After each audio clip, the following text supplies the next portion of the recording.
कुन्तु प्रभृत्य किल सत्त्वदयैकतानः कुन्तुर्जिनोज्ज्वरजरामरणोपशान्त्यै त्वं धर्मचक्रमियवर्तयसि स्म भूत्यै भूत्वा पुराक्षितिपतीश्वरचक्रपाणिः तृष्णार्चिषः परिदहन्ति न शान्तिरासा मिष्टेन्द्रियार्थविभवै परिवृद्धिरेव स्थित्यैव कायपरितापहरं निमित्त मिथ्यात्मवान् विषयसौख्यपराङ्मुखोऽभूत् बाह्यं तपः परमदुश्चरमाचरंस्त्व माध्यात्मिकस्य तपसः परिबृंहणार्थम् ध्यानं निरस्य कलुषद्वयमुत्तरस्मिन्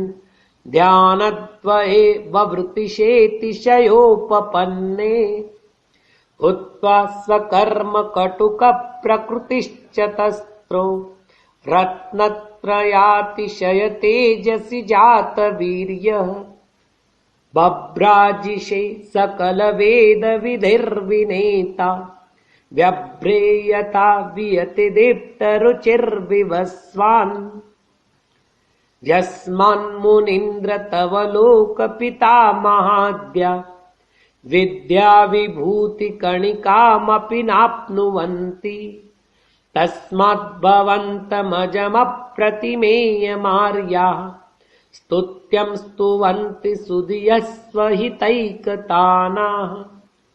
कुंतुनाथ भगवान की जय।